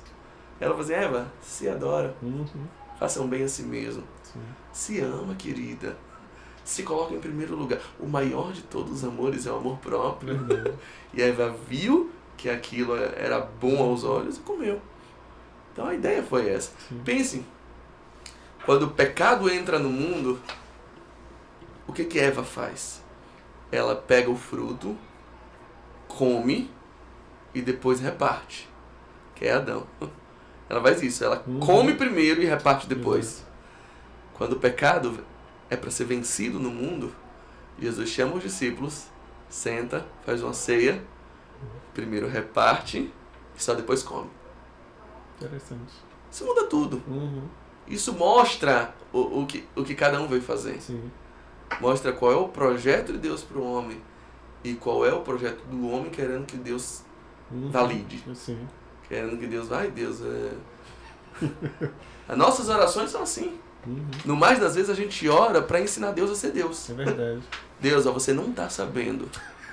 Mas lá no meu trabalho a situação tá difícil. Uhum. Então eu tô lhe dizendo aqui, porque eu sei que você tá atrapalhado aí criando, cuidando da Covid agora. Uhum. Mas ó, meu salário esse mês já acabou. Sim. A gente tá dando notícias a Deus do que Deus ainda não sabe. Uhum. E aí, se Deus não atendeu o seu pedido, é porque você orou sem fé. É, exato. Ah, você orou sem fé, cara. Porque quando você tem fé, você declara e acontece. Uhum. Você proclama e as coisas se tornam verdade. E às vezes é dentro do ambiente de igreja que você sai frustrado mesmo. Totalmente, totalmente. E hoje você não precisa nem na igreja, você recebe no WhatsApp essa oração. Você tá, No Instagram você tá orando também. errado, é verdade. Tem a live da oração ali Sim, naquele horário. sim, Que sim. se todos os que participaram, mas participarem com fé. Uhum. E normalmente a fé também envolve uma contribuição Sim, ali que sim, você tem sim, que sim. fazer. Você tem que mostrar fé, mostrar fé em obras, né? Exatamente. Em obras financeiras. Aí se você não faz isso, é porque sua fé tá fraca, porque você... Então assim, a gente vai colocando a fé simplesmente como um trampolim que usa Deus a serviço do que a gente sempre quis, que não é Deus. Sim, A gente quer o que Deus pode dar, é verdade. o que Deus tem. Então é como aquele filho pródigo que diz assim: pai, você tá demorando muito de morrer. Me dá minha parte na herança aí, porque o que eu gosto mesmo é o que você tem, não o que você é. A gente acha que fé é isso. É usar Deus a serviço do que a gente realmente quer. Como advogado, Saulo, você entra muito em conflito com aquilo que está na Bíblia? De modo nenhum. É tranquilo para você? Totalmente. Eu acho que assim, outro grande vício da nossa formação cristã, a ideia de que você tem uma vida espiritual, E uma vida secular, Uhum. uma vida profissional, uma vida familiar, uma vida namoral, Várias uma vidas. uma vida futebolística, que é Uhum. aquela do Baba. Meu irmão, quem tem várias vidas é gato. E Na às vezes boa. nem tem, né? Né? Óbvio. Esses mitos das várias vidas tornam a gente seres completamente fragmentados. E essa fragmentação é a raiz de toda a nossa falta de integridade. Uhum. Ah, Não, tá bom aqui? Já foi. Ser íntegro é a capacidade de ser inteiro. Íntegro, inteiro. Uhum. São sinônimos. Como a gente é fragmentado, como eu sou particionado, eu sou um quebra-cabeças. Em casa, eu sou pai. sim. No fórum, eu sou advogado. No escritório, eu sou chefe. Uhum. No trânsito, eu sou motorista. No baba, eu sou boleiro. Na igreja, eu sou crente. Uhum. E daqui sobra muito pouco para viver o que a Bíblia determina, sabe? Aqui é que eu vivo. Aqui em casa, não. Em casa eu sou outra coisa. No trabalho eu sou outra coisa. Na advocacia, aí, meu irmão, lá é tudo bem. Ó, lá eu preciso, lá é minha vida profissional. Lá eu posso pagar propina, lá eu posso mentir, lá não preciso ser ético. Mas lá é minha vida profissional, irmão. Sim. Viu? Eu vivi nesse ambiente, cara. Eu cresci assim, sabe, em 2 mundos. Eu começava no mundo físico, Sim. o dia. Aí o dia que eu tomava banho, que eu não dava bom dia a ninguém, que eu tentava dar dinheiro a menos pro cobrador pra sobrar mais pro lanche, torcendo pra ele não ver. Às vezes não faltou, eu, é mesmo. Aí lá tudo bem, entendeu? Eu arranjava briga no buzu, tentava paquerar uma menininha, e aí ia pra escola. Aí eu chegava da escola, depois de brigar, xingar a mãe do outro, tal, aquele negócio lá, e fazer aquelas piadinhas pornográficas. Aí era hora de almoçar. Aí na hora de almoçar, a gente antes tem que fazer uma oração pra desencapetar a comida. Só a comida. Pra a comida não vir com capeta. Então a gente faz uma oração. Aí na oração você abre um portal. Aquele portal abre, aí eu tô no mundo espiritual. Aí no mundo onde eu não falo você, onde eu falo tu. Tu és grandioso. Onde eu uso palavras que nem eu sei o que significam. Aí eu entro naquele portal. Aí faço no portal. Aí converso com Deus. Aí tem o chuva, tem o cheio, eu fico arrepiado. Eu falo, acabou a oração, o portal se fecha. Aí eu volto. Exatamente. Pra resenha, pra brincadeira, vamos dizer o quê, volto a falar você, volto a falar a linguagem que eu falo. Sim. Eu volto a ser Saulo. Aí chega de noite, o portal se abre de novo. Agora não é hora de piadas, reverência no clamor, hora do poder de Deus, hora do manto, do mistério, do... Cara, Não existe. quando eu amadureci, Jesus pegou esses 2 mundos e fez assim, ó. E me fez entender que tudo é espiritual. Que eu sou um só. Que o Saulo advogado tá aqui agora sentado com você. Sim. O pastor também. Então quando eu gosto de falar uma coisa assim, bem tranquila. Que muitas vezes onde eu vejo o poder de Deus mais presente assim na minha vida, não é quando eu estou pregando, não é quando eu estou na igreja. Muitas vezes, uma das grandes experiências que eu tenho é chegar no meu escritório e vir um casal dizendo assim, como é que a gente faz para separar? A gente não aguenta mais. E eu digo assim, espera um pouquinho, vamos conversar? E aí depois de 2, 3, 4, 5 horas de conversa lá, que às vezes eu perco minha tarde, meus honorários, eles olham um pro outro e falam assim, doutor, a gente vai pensar mais um pouco. Legal. Ali eu não tô com a Bíblia aberta. Ali não tem um louvor tocando, não tem um pad no teclado, não tem uma parede preta, não tem nada disso. Mas eu sei que tem um Deus agindo para restaurar uma aliança que está partida. Eu sei que Deus está solto. Eu sei que tem um Deus que não fica distrito a uma placa escrito igreja na frente para manifestar seu poder. Então, sim, a advocacia é um dos grandes meios que eu vejo Deus usando para manifestar o poder dele na minha vida. Para mostrar ao cliente como se dá um preço ético. Para se apaixonar pela paixão de outra pessoa. Para mostrar a alguém que eu me preocupo com o problema dele. Para ser devidamente remunerado, para agir com justiça, para agir de forma ética. Para mostrar que é possível, sim, manifestar Deus nesse reino presente, nesse século presente, nessa era, de forma completamente dissociada apenas do evangelho estrutural, apenas da dimensão de que Deus está preso dentro da igreja. Deus não está, meu irmão. E nem tente engaiolar Deus nas nossas concepções materialistas e institucionais, porque não cabe ali. Deus não cabe na igreja com E minúsculo, sabe? Deus não cabe ali, Deus não cabe no templo. Muito pelo contrário. Se você lê Isaías capítulo 6, ele tem uma visão e diz assim, no ano em que morreu o rei Uzias, eu vi o Senhor assentado num alto sublime trono. Ele passa. Isso é o que ele via. Ele via uma casa cheia de fumaça. Aí quando ele ouve os anjos cantando, ele diz assim, não, Isaías, ele é santo, santo, santo. E toda a terra está cheia da sua glória. Você está vendo o templo, eu estou vendo a terra. Sabe? Você acha que Deus está no templo, Deus está atuando no templo. Não, Deus está atuando na terra. Deus está atuando no fórum. Deus está atuando nos consultórios. A gente acostumou a pedir a unção de Deus. Ah, Deus, me enche com o teu Espírito Santo para eu fazer uma pregação. Eu vou cantar agora em teu louvor, Senhor, me enche com o teu... Não. Primeira vez que você vai ver alguém cheio do Espírito Santo na Bíblia. Primeira vez que a Bíblia fala assim, fulano de tal foi cheio do Espírito Santo. Está em Êxodo 31, se não me engano. Vai dizer que é um homem chamado Bezalel. Ele foi cheio do Espírito Santo para fazer um desenho. E fez um desenho, justamente. Um desenho é uma escultura. Uhum. A gente não acostumou a pedir para ser cheio do Espírito Santo para fechar uma venda. Verdade. A gente não acostumou com isso. Senhor, que eu seja cheio do Espírito Santo para educar meu filho, Sim. para tratar melhor minha esposa, Uhum. para escolher melhor um presente do dia do aniversário de casamento. Verdade. Eu não acostumei com isso, sabe? Porque o Espírito Santo age na igreja, Uhum. age para pregar. Sim. Ele te inspira para isso. Isso é um esvaziamento absurdo, ridículo do que é a fé cristã. É verdade. Isso reduz completamente a vida cristã a uma dimensão cultica que dura 1 ou 2 horas da sua semana. Da sua semana. Então você é crente por 2 horas na semana. Você tem o Espírito Santo 2 horas por semana. Verdade. Então você não é templo e morada do Espírito Santo. Uhum. Você é no máximo um kitnet que ele aluga ali para passar um período. Uhum. Sabe? Sim. E esses períodos. E aí eu vou pegar ainda mais pesado, tá? Sim. Vou escandalizar ainda, ela vem heresia. Quem gosta de alugar lugares semanais para ficar períodos de 2 horas, Sim. é gente que vai no motel. Verdade. Você é no máximo um motel do Espírito Uhum. Santo. Uhum. Até porque você demonstra em público Sim. a intimidade que você não vive em sua casa. Intimidade vivida em público tem nome: Sim. pornografia. Verdade.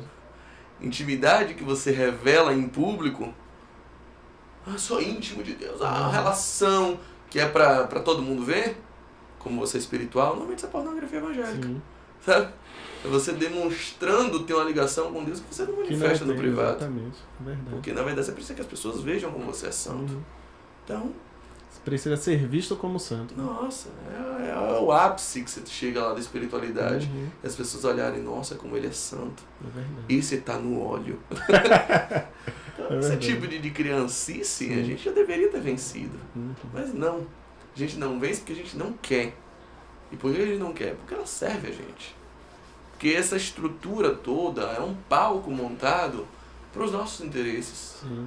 Porque no fundo, eu também sonho em ser descoberto por alguém Uhum. que vai ver como eu sou talentoso, como Sim. eu prego bem, e vai me levar num palco e aqueles que me viram passar pela prova e não me... tudo isso, aquele circo amado que a gente Uhum. conhece. Então isso não é cristianismo. Nunca foi. Nunca foi. Essa é a tentação satânica. Uhum. Aí posta no Facebook assim: todas as nações te darei se prostrado me adorares. Quem crê nesse Deus digita amém. Então amém, amém, esse Deus é Satanás.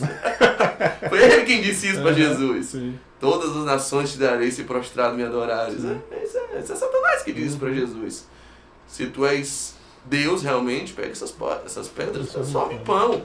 Esse desafio do transformar um ambiente de provação em algo que sirva ao meu prazer é sempre a nossa de Satã. É sempre a ideia diabólica que vem na nossa mente em forma de tentação. Jesus um dia fez pão aparecer do nada. Quando havia uma multidão de 5.000 famintos. Sim. Não quando ele estava com fome. Exatamente. Quando ele estava com fome, ele se manteve no propósito dele e continuou jejuando. Mas ele não aguentou ver 5.000 com fome. Mas agora eu faço aparecer pão, nem que seja... Sabe, pega na mão do menino, tem o quê? 5 pães, vai virar para 5.000 aqui. Sim. Ele faz isso. Uhum. Então, Jesus o Evangelho de Jesus não está ligado a essa necessidade da elevação do eu. É verdade. Ela está constantemente e essencialmente sedimentada na formação de um nós. Na formação de um nós maduro. E não de um eu em destaque. Sim. Quando a gente não entender isso, enquanto a igreja na Bahia, em Salvador, no Brasil, não entender que o Evangelho não é um Deus garçom com a bandeja de prata, Sim. o varão de fogo, a bandeja de prata ao seu dispor, te dando tudo que você precisa, tudo que você determina. Uhum. Você entender que Deus não é esse cara. Deus é Senhor e não sai do trono dele. É um pai amoroso, cooperador, mas ele continua no comando. Sim. Meu filho pode espernear o quanto for. Meu Rafinha é um menino maravilhoso. Rafinha ele vai fazer 3 anos agora, ele é a minha cara, mas nele fica bom. Engraçado. É lindo o guri. Ele ele o tempo todo tenta ganhar coisa no grito lá em casa. Sim. Porque ele vê o quanto a gente ama. Uhum. Ele vê que quando ele chora, a gente pega ele. E aí ele chora, não vou lhe dar. Aí ele chora, ele grita, ele diz, eu quero colo. Eu pego no colo, assim, mas ainda é não, tá? Uhum. Sim. E vai continuar sendo não. Porque ali quem manda sou eu. Uhum. Ele tem que aprender isso. Exato. E às vezes a gente precisa de um Deus que diga isso categoricamente. Ele diz. Aí você diz, eu vou chorar, eu quero colo. Ele vai dizer, eu tô aqui pra dar colo. Vendo meu braço, filho. Uhum. Eu te apoio, eu te abraço. Mas ainda não, tá? Ainda não. Uhum. E tem coisa que ele vai dizer não mesmo. Senão ele não é pai. É verdade. Senão ele é o cachorrinho, senão ele é o Sim. garçom com uma bandeja de prata, o Só varão de fogo. servindo, né? Só servindo.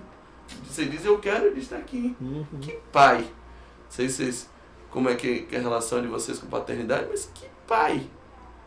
Diz sim o tempo todo pro seu filho. Sim, impossível. O maior desafio da paternidade é você olhar aquele olhinho assim É brilhando. verdade. E você conseguir dizer não. Sim.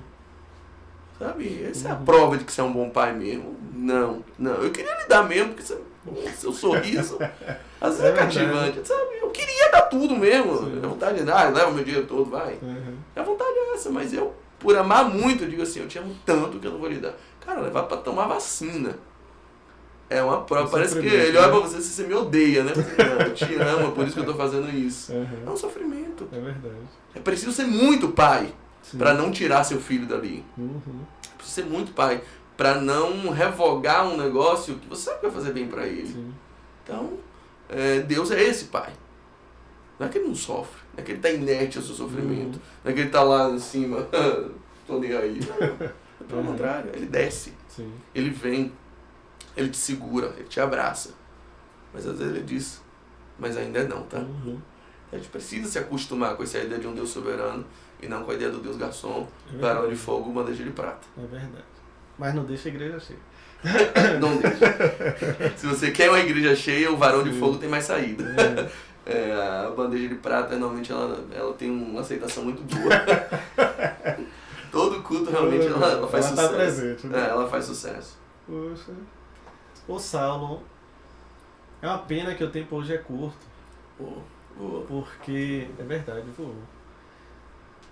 Mas, desde já deixo aqui aberto o próximo convite, assim que você tiver disponibilidade, pra vir aqui de novo. Né? Boa. Viu? Pra gente bater um papo aqui, Vai ser muito bom. dar continuidade, na verdade, né? Chamar Douglas, já pensou? A pessoa. Ele vem sempre em Salvador? Não, é raro. É Difícil raro. tirar aquele homem de Bragança, rapaz. Meu Deus do É céu. um homem do interior, você sabe como é, né? Ele tem a igreja local, ele tem um projeto lá do Desascope, tá sempre Sim. gravando, tem movimento, aquilo ali é um projeto que abençoa muita gente, É né? verdade. Eles estão com uma prospecção muito grande e além de tudo ele tem a igreja local lá que demanda muito a ciência Sim, dele. imagino. Depois quando você vira pastor de igreja local, o negócio ganha outro contorno. E aí já tem acho que 2 anos que eles estão nesse propósito, o Senhor tem abençoado muito. Tem sido cada vez mais difícil, até pra mim. Eu falei, Douglas, pelo amor de Deus, uma agenda, vai lá visitar com uma muqueca. Uhum. Ele todo dia me promete, eu vou. Acho que ano que vem deve vir aqui um dia, mas tem sido difícil mesmo pra ele. Corrida, eu imagino. Eu acompanho o Desascope também, os seus vídeos, eu gosto. Muito legal. Todos, você sempre está postando, né? Com os pastores. Tem um pastor que eu esqueci o nome, ele tem um sinal aqui. Meu irmão, Silas. É seu irmão? É, Tá vendo Silas. aí, cara? É. Aí, cara, eu não sei não, né? E eu acompanho também, eu gosto, acho legal. Silas é isso. advogado também, Silas é um gênio. Vocês têm. Eu tava assistindo um dia desse um vídeo, vocês falando sobre essa questão do direito, né, da família e a Bíblia, né? Isso pode, isso não pode, isso pode, isso não pode, né? Nossa. Eu achei bem legal. Essa é uma das grandes características também do evangelho, da infantilidade evangélica, né? Uhum. Todas as vezes que você abre uma caixinha de perguntas no Instagram, tem sempre o abençoado perguntar, pode fazer tatuagem? Imagine. Cara, sei lá, se for infinito no cox, não pode. Porque é ridículo. Só porque é feio. Se for carpe diem na nuca, não pode. Uhum. Que horroroso. Outro dia eu vi um adolescente, um jovenzinho, tinha um código de barra no pescoço. Sim. Eu parei e disse, não vou me meter. Não é da minha conta, não vou me meter. Me meti. Assim, brother, qual o significado aí? Aí ele olhou pra mim e falou assim, é que eu sou um produto do sistema.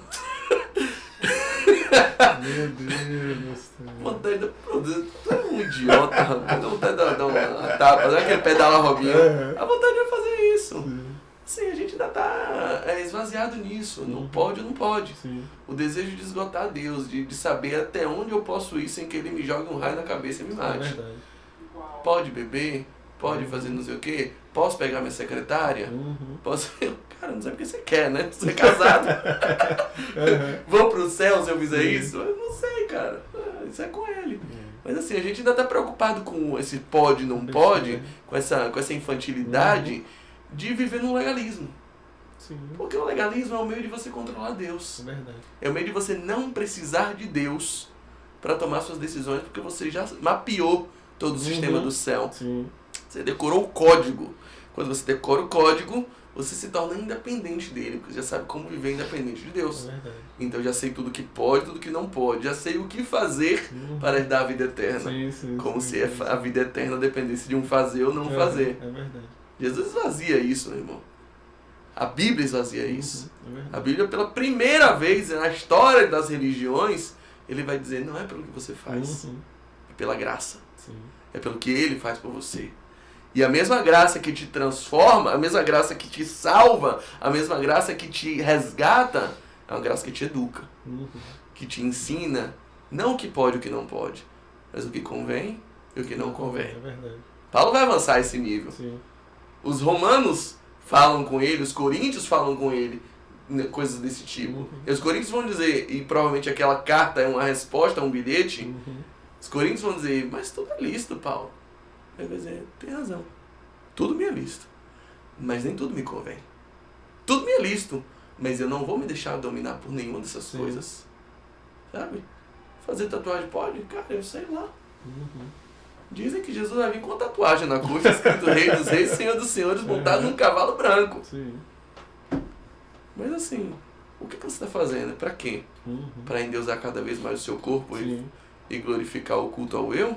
Tudo é motivação, né? Tudo é Para de coração. alguma forma expressar o poder de Deus na sua vida e entrar em lugares que hoje você não tem acesso, Sim. evangelizar pessoas que olhariam de um modo diferente. Muitas, eu creio que é possível uma pessoa se tatuar e usar isso para a glória de Deus. Sim. Vai lá no Egito, por exemplo, onde 90% da população é islâmica e você tatuar uma cruz no seu pulso é uma prova de muita coragem para se declarar cristão no ambiente onde cristãos são apedrejados semanalmente em ruas públicas, em vias públicas. A pessoa que se tatua com uma cruz no pulso, ela está demonstrando muita coragem, dizendo eu pertenço a Cristo nesse ambiente onde quase ninguém pertence. E Tem aí? muita atitude, né? Aí ele não ia perguntar se pode ou não pode. Ai, não vai perder tempo com um negócio desse, entendeu? Certamente não pode. Ele vai dizer tudo que eu faço é para glorificar o Senhor. É para honra e glória do nome dele. Não é simplesmente para ver se eu vou para o inferno ou vou para o céu. É verdade. Porque quando a gente é salvo, quando a gente é transformado em filho, esse tipo de medo... Meu filho, às vezes, quando bagunça, ele tem medo de uma repreensão, ele tem medo de um castigo, ele tem medo de perder um brinquedo. Mas ele não tem medo de virar ex-filho. É verdade. Ele não tem medo, hoje ele não vai deixar de ser meu pai. Eu vou ter que chamar papai de tio agora. Ele não tem esse medo. Sim. De eu abrir a porta, outro dia eu fiz essa brincadeira com ele. Nunca mais fica aqui não? Vai. Abri a porta, vai, pode ir. Eu vou me enganar assim. Nem ele acreditou nesse negócio. Não, né? Não, ele não tem esses medos. Ele não carrega essa vacilação, hoje ele não gosta mais de mim, amanhã ele me ama. Ele não carrega esse tipo de coisa. Se eu fizer isso, eu viro ex-filho. Se eu fizer isso, eu vou pro inferno. Ele não tem mais esse tipo de angústia. E não, isso não é falsa graça, isso não é hipergraça, não é nada disso. Isso é evangelho. Isso é evangelho. Saber que uma vez sendo filho, se ele me disciplinar, ele me disciplina como pai. Verdade. E que não são as minhas falhas que vão me fazer ele mandar para o inferno, sobretudo quando o meu coração está preso nele, querendo agradá-lo. Então, o Evangelho vai te dizer uma coisa completamente diferente. Essa ideia de estou no inferno, estou no céu. Paulo diz assim, opera a sua salvação. Mas como? Se eu perco ela 7 vezes por dia, sabe? Se de manhã eu estou salvo, meio-dia nem tanto. Então a gente precisa ter uma dimensão um pouco mais sólida sobre quem nos salvou, sobre o que é salvação, sobre o que é uma vida eterna. Jesus vai dizer, a vida eterna é essa, que conheçam aquele que me enviou. Isso é vida eterna, ou seja, a vida eterna não é algo que a gente espera no futuro, é algo que a gente desfruta desde agora. A salvação não está tão ligada com a expectativa do que Deus vai me dar, mas com a convicção do que Ele já me deu. Verdade. A convicção do que nele já recebi e desde agora eu posso desfrutar. Então quando a gente acorda nesse ambiente de maturidade, a nossa vida fica muito mais gostosa em Cristo, muito mais segura, muito mais saudável. A perspectiva, o medo vai embora. João vai dizer, primeira carta, capítulo 4, aquele que tem medo, ele não foi aperfeiçoado no amor, porque o perfeito amor, ele lança fora todo o medo. Não é que você, depois de virar crente, perde o medo de barata, medo de altura. Eu continuo com medo de altura. Tem gente que tem medo da série C. É verdade. Vai ter essa galera aí, medo da queda, né? Mas o que eu não tenho medo é de rejeição. Medo de que ele vai me expulsar da presença dele. Esse medo eu não tenho mais.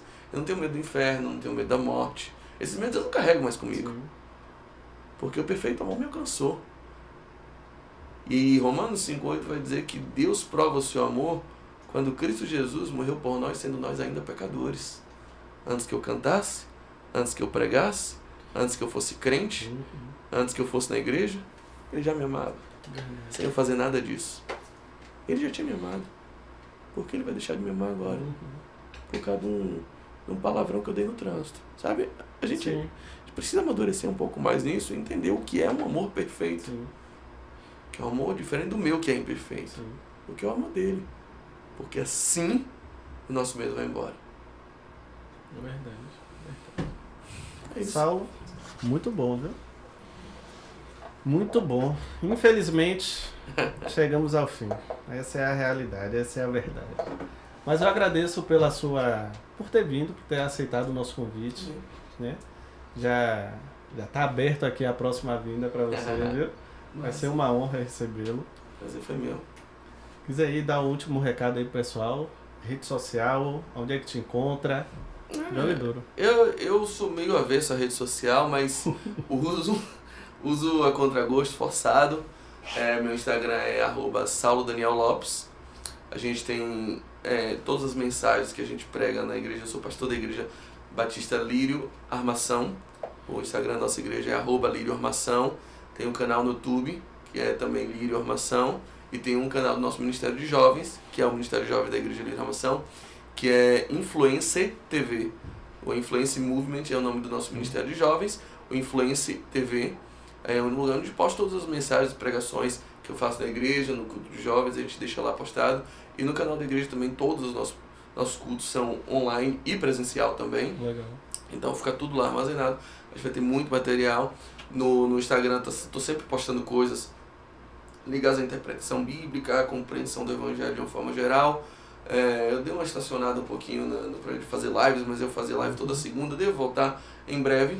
Também, em breve, devo reabrir as matrículas para uma turma de um curso que eu ministro, que chama Comunidade da Interpretação. É um curso só de interpretação bíblica. É bem legal. Eu tô com uma turma, sem turma aberta por enquanto, mas nos próximos dias aí, acredito que entre dezembro e janeiro, devo reabrir, vai ficar aberto aí por muito tempo, para quem quiser participar, se inscrever, devo estar anunciando nos próximos dias no Instagram. É isso. Muito bom. E para você que chegou até aqui, eu agradeço a sua participação e um beijo. Até o próximo Parola.